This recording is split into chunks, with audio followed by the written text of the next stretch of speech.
maukah kau kuberi kabar, kata Nabi, tentang seorang manusia yang haram masuk neraka dan neraka pun haram menyentuh kulitnya. Wah, hebat tuh manusia ya. Diharamkan masuk neraka, dan kalau masuk neraka pun haram neraka itu menyentuh kulitnya.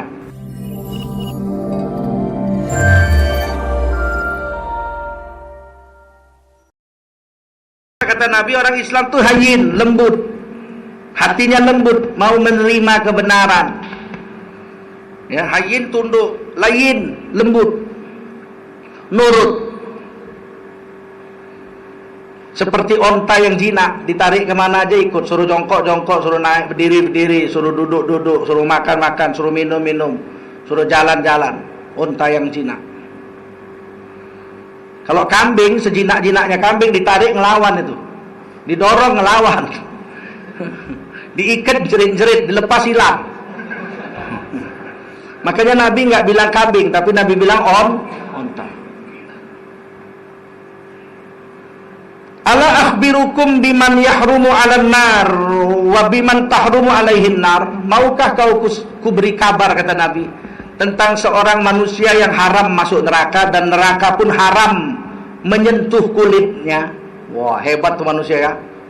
Diharamkan masuk neraka, dan kalau masuk neraka pun haram neraka itu menyentuh kulitnya. Manusia ajaib itu. Siapa itu? Ala kulli qaribin hayyin sahlin. Orang yang akrab, dekat sesama manusia, mau saling isi mengisi. Kemudian apa? Hayyin, tunduk patuh dengan agama. Sahlin, mudah, nggak merengkel. Orang Islam itu 3 ciri-cirinya: selalu dekat sama orang.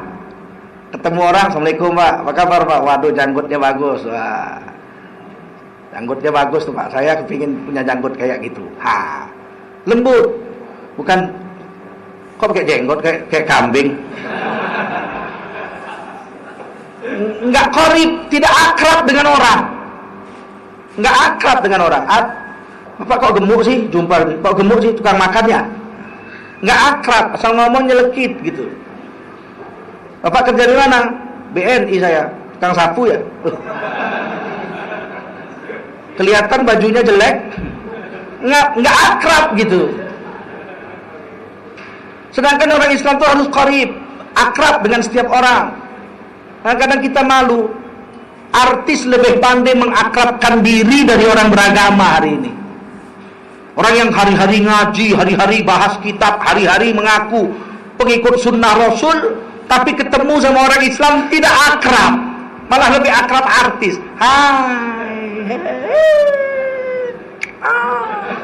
Artis lebih akrab gitu. Sementara orang yang katanya mengaku pengikut Nabi, saya jumpa, Assalamualaikum, tinggal putihnya aja gitu. Ini orang katanya pengikut Rasul, tapi nggak akrab sama orang. Lihat orang jikir marah. Kenapa? Ahli neraka. Lihat orang baca Quran marah. Ahli neraka. Lihat orang hitamnya, keningnya hitam, ahli neraka. Semua masuk neraka. Yang masuk surga siapa? Heran.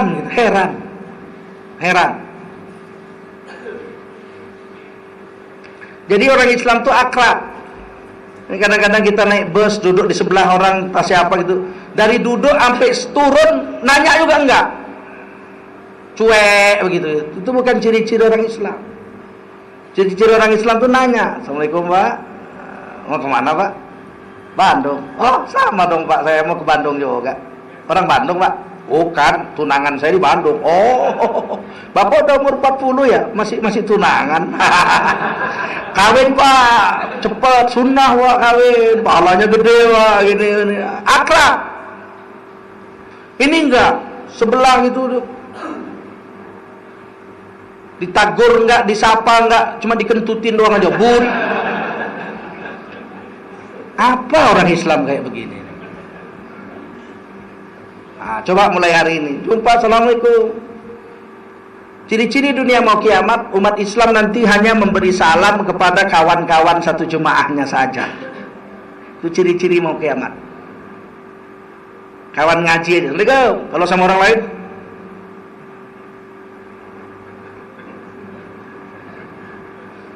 itu ciri-ciri. Kita mesti kalau jumpa orang, assalamualaikum. Muka kita berseri-seri, assalamualaikum. Ada anak-anak muda Islam kumpul-kumpul, mabok-mabok, main gitar, ngerompol-ngerompol, kita lewat, assalamualaikum. Mesti begitu. Jangan mampus semua pada mabok. Assalamualaikum. Doakan dia, mudah-mudahan dia tobat, dapat hidayah. Paling enggak wajah kita berseri-seri. Dia pun rasa segan, tahu. Saya sudah praktekkan itu. Orang mabuk dekat rumah saya selewat ke masjid, assalamualaikum. Pulang ceramah lagi mabuk malam minggu, saya bawa nasi bungkus, saya kasih situ. Wah, lagi kumpul-kumpul malam-malam gini pasti lapar ya. Mau nasi nggak? Bawa nasi 3-4 bungkus itu. Oh, dia lompat nyembunyiin botolnya itu. Besok malam minggu lagi ceramah bawa kue. Biasa kiai kalau ceramah kan dibawain kue gitu. Waduh, satu kotak. Kita juga udah makan kenyang, ngapain? Assalamualaikum, waalaikumsalam, lagi kumpul ya? Ini ada kue nih. Lama-lama tobat juga dia orang. Tobat dia. Iya benar, demi Allah tuh, akhirnya tobat mereka. Bahkan ada yang pakai serban jubah kayak saya juga. Datang ke rumah saya ke Jakarta, saya kaget gitu. Biangnya di kampung saya itu. Orang kan tanggung-tanggung jahatnya itu, dirampoknya orang, dicincang-cincangnya, dagingnya dikasih makan babi. Daging orang Cina yang dirampoknya itu dikasihnya makan babi. Saking kejamnya itu orang. Sekarang kayak jubah serban. Dia kenanya itu aja kan, setiap dia mabuk kita kasih makanan. Satu hari dia pincang-pincang lewat depan rumah saya. Pincang-pincang kesakitan. Kenapa? Sakit. Mau ke dokter. Saya panggil anaknya di belakangnya, ada anaknya sama istrinya. Kasih duit 100.000, waktu itu 100.000. Waduh. Ini 100.000 bukan cepek, saya bilang. Sama-sama merah. Diambil sama dia, dihitung nolnya gini. Orang dia nggak pernah lihat duit 100.000. Baru pertama-tama keluar itu dihitung. 1, 2, 3, 4, 5. Makasih Pak. Makasih. Tobat hanya gara-gara hadiah saja. Akrabkan diri. Maka kata Nabi, kalau ada orang benci sama kamu, rajinlah kasih hadiah, nanti hatinya akan jadi sayang sama kamu. Jadi kalau ada di kampung kita orang yang benci sama kita, sering-sering kasih hadiah. Kita potong ayam, kasih dia 2 potong. Kita bawa kue, kasih dia kue. Besok kita beli anggur 1 kilo, kasih sama dia 1 kilo. Insya Allah 5-6 kali aja kita kasih, dia jadi baik sama kita. Mula-mula dia masih benci. Angkat telur, ambil muka, 1 kali, 2 kali, 3 kali, 4 kali. Loh, aku benci sama dia, kok dia baiknya bukan baik? Akrab. Berubah dia, kata Nabi.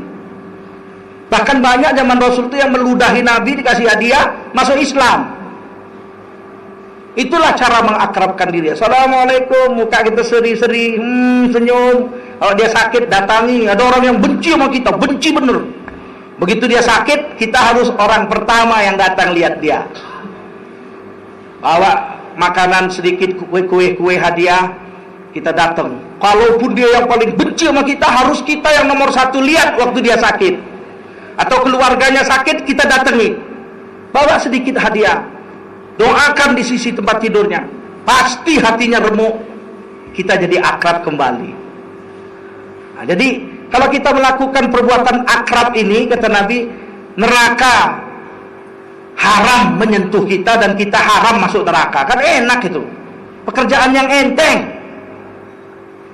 Kemudian apa? Hayyin, tunduklah sama agama.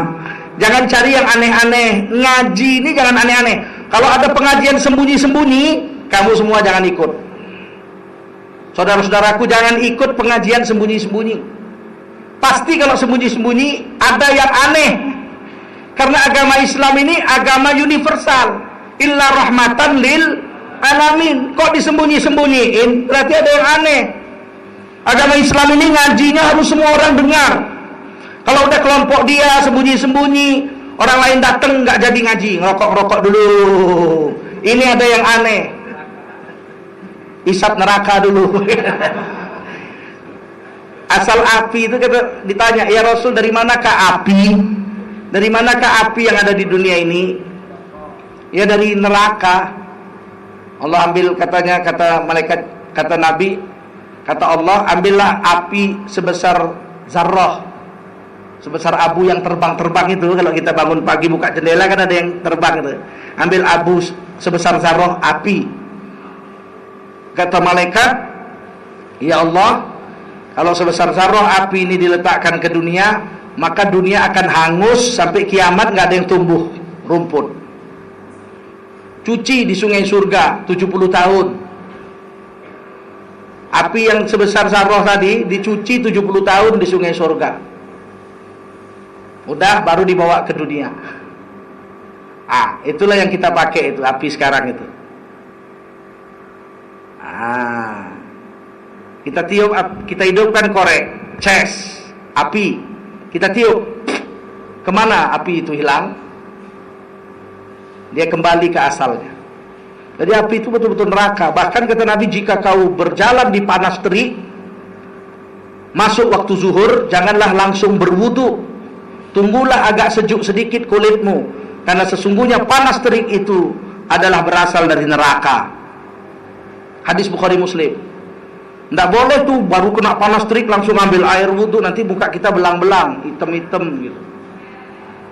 Tengok Rasulullah mengajarkan pada kita, biar udah masuk waktu. Kalau baru kena panas, duduk dulu kita.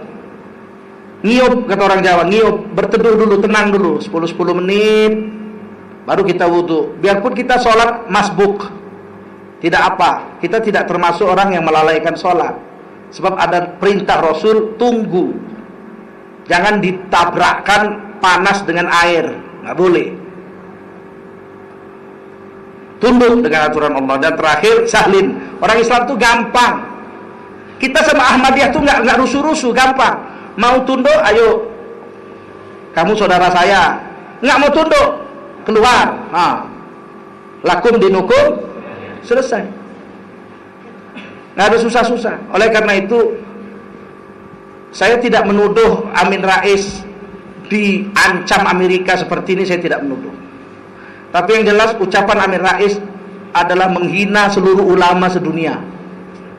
Sebab yang mengatakan Ahmadiyah bukan Islam itu konferensi ulama Islam sedunia di Robito Alam Islami Mekah tahun 1980. Tidak ada satupun mufti sedunia ini, ulama sedunia ini yang mengatakan Ahmadiyah itu bagian dari Islam. Nggak ada satupun ulama sedunia ini, termasuk ulama Muhammadiyah.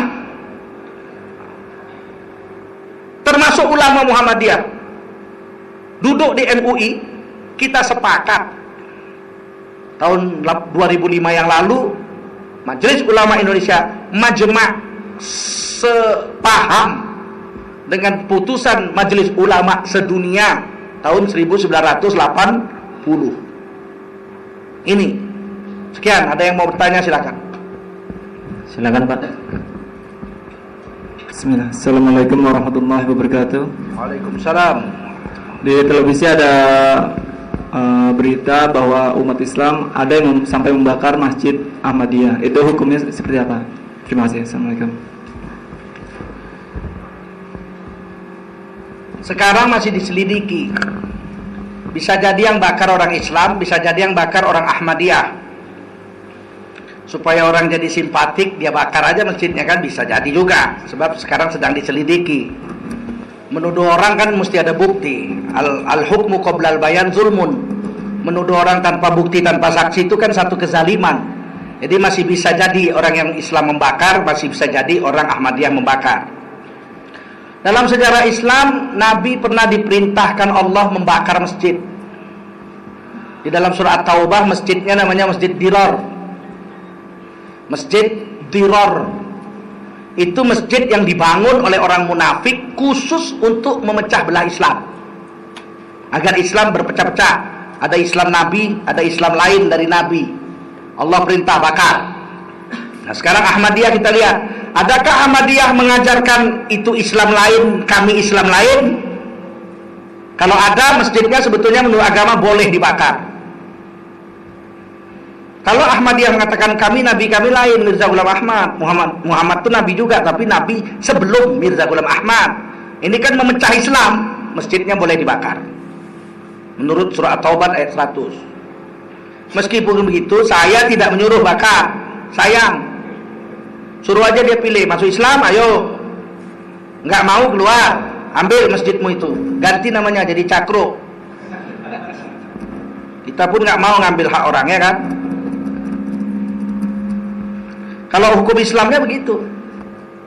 Kalau saya membangun masjid dengan aliran saya sendiri supaya berpisah dengan aliran kaum muslimin, masjid saya boleh dibakar. Tapi kalau saya bangun masjid, semua orang Islam boleh masuk situ, ya itu masjid kaum muslimin, mesti dilindungi. Itu ya. Subhanallah bihamdih, subhanakallahumma bihamdika, asyhadu an la ilaha illa anta, astaghfiruka wa atubu ilaik. Subhana rabbika rabbil izzati amma yasifun, wa salamun alal mursalin, walhamdulillahi rabbil alamin. Wassalamualaikum warahmatullahi wabarakatuh.